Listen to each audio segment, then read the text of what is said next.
Sir तुमचे 2 मिनिटात माझं चुकलं त्या शब्दात एवढं म्हणून द्या, नसेल तर आम्ही रस्ता रोको करणार. 2 मिनिटात रस्ता रोको करणार.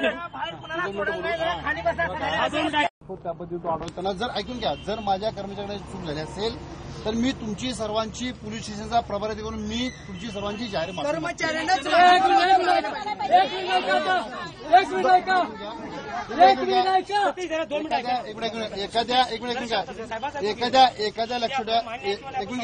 एखाद्या लक्षात ठेवा, ज्यावेळेला सामुदायिक जबाबदारी असते त्यावेळेला लक्षात ठेवा, वरिष्ठांनी मी माफी मागता लक्षात ठेवा. मी तुमची स्वतः जाहीर माफी मागितली लक्षात ठेवा. जाहीर माफी मी तुमची मागतो लक्षात ठेवा. तुमच्या लक्षात आलं का? माझी तुमची विनंती आहे, तुमच्या भावनेशी मी सहमत आहे. तुमच्या आंदोलनाला माझा पूर्ण पाठिंबा आहे लक्षात ठेवा. तुमच्या तुम्ही म्हणताना लक्षात ठेवा की तुम्ही काय करू नये लक्षात ठेवा. परंतु माझं म्हणणं आहे का, हा विषय तुम्ही इथंच थांबवा. आपली मागणी मूळ कुठली ती बाजूला राहते लक्षात ठेवा. तर त्यासाठी तुम्ही आंदोलन करताय की तुम्ही पुढे न्या लक्षात ठेवा. तुमच्या भावना लक्षात ठेवा. प्राण साहेबांच्या पर्यंत आणि गलाटे साहेबांच्या पर्यंत वरिष्ठावर पोहोचण्याची जबाबदारी माझी आहे लक्षात ठेवा. म्हणून लक्षात ठेवा, प्रमुख मी तुमची माफी मागितली आहे. मला वाटतं आपण तो विषय बाजूला ठेवूया आणि ज्या तुमच्या गोष्टात मागण्या आहेत त्याला माझा पूर्ण पाठिंबा.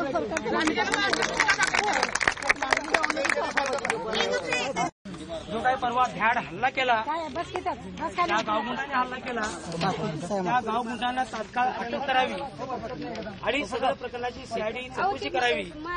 या प्रमुख मागण्यांसाठी आणि इतर मागण्यांसाठी आपण या ठिकाणी मोर्चा काढलेला आहे. राजवाडा चौकातून आपण या मोर्चाची सुरुवात केली. अतिशय बोलत असताना काल आम्ही तज्ञ आणि पुढे काय करणार आहोत त्याची दिशा पण ठरवायची. परवा आपण या ठिकाणी प्रांत कार्यालयामध्ये आलो, डीवायएसपी साहेब इथे होते.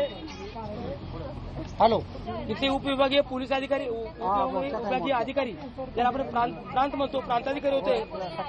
सगळ्यांच्या समूहामध्ये परवा आपली जरा बोलला का मीटिंग आपण घेतली आणि त्या मीटिंगमध्ये आपण असं जाहीर केलं की तुम्हाला 36 तास देतोय. 36 तासामध्ये राजवर्धन निंबाळकर आणि त्याचे जे इतर गावगुंड जे आहेत, खातेदार आहेत, त्या सगळ्या लोकांना ताबडतोबीने अटक केली. ही प्रमुख मागणी आपण घेतली होती. त्याचप्रमाणे जाती जमाती प्रतिबंधक कायद्या अन्वये या लोकांच्यावरती कारवाई झाली पाहिजे. आमच्या काही महिलांचा विनयभंग केलाय, तेव्हा विनयभंगाची 354 कलम आहेत, त्या कलमान्वये त्या ठिकाणी केसेस दाखल झाल्या पाहिजेत आणि त्याप्रमाणे सगळ्या लोकांना अटक केली पाहिजे. अशा एक 5-6 मागण्या घेऊन आपण या ठिकाणी आलो होतो.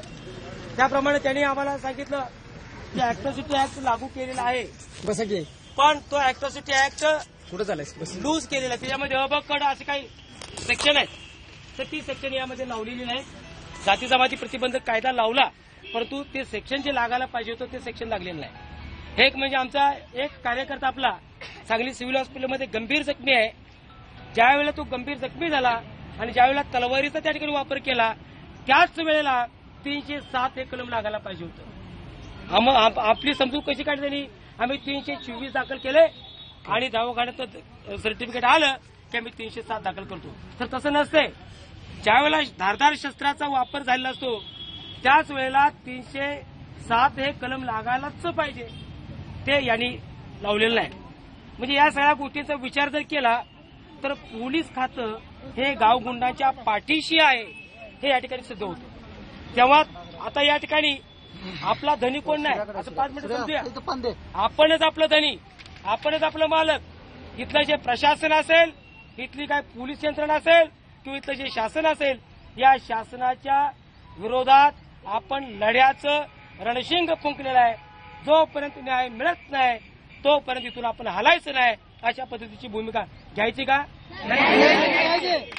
जोपर्यंत 307, 354 किंवा इतर जे काही जे स्ट्रॉंग कलम आहेत ती स्ट्रॉंग कलम लागून ह्या लोकांना जोपर्यंत ताब्यात घेतलं जात नाही तोपर्यंत इथून आपण जायचं नाही. या सगळ्या गोष्टींचा जो सूत्रधार आहे राजवर्धन, काय नाव त्याचं, निंबाळकर, त्याला या ठिकाणी ताबडतोबीने पहिल्या स्टार्टला त्याने अटक करायला पाहिजे आणि त्याला अटक बघलं बच्चे आहेत त्या बघलं बच्च्यांना सुद्धा या ठिकाणी अटक करणं आम्हाला अपेक्षित आहे.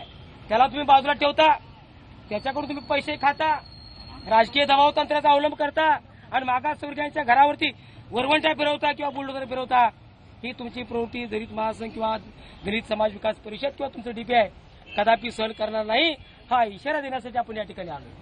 आणखी भाषण आपण करणार आहोत. प्रत्येक कार्यकर्त्याला आपण या ठिकाणी भाषण करायला चान्स देणार आहे. प्रत्येक संघटनेचा पदाधिकारी या ठिकाणी बोलाल. याच्यापेक्षा अधिक उद्यापासून आजपासून अधिक आक्रमक अशा पद्धतीचं आंदोलन आपण करणार आहोत. यांच्या कल्पनेच्या पलीकडच्या आंदोलन या ठिकाणी आपण करू. एवढंच नाही तर इथं या ठिकाणी रक्तपात झाला तरी चालेल, परंतु आम्हाला न्याय मिळत नाही तोपर्यंत आम्ही इथून हटणार नाही. या ठिकाणी काम करूया. आज प्रांत आहेत का साहेब? प्रांत आहेत का बनकर साहेब?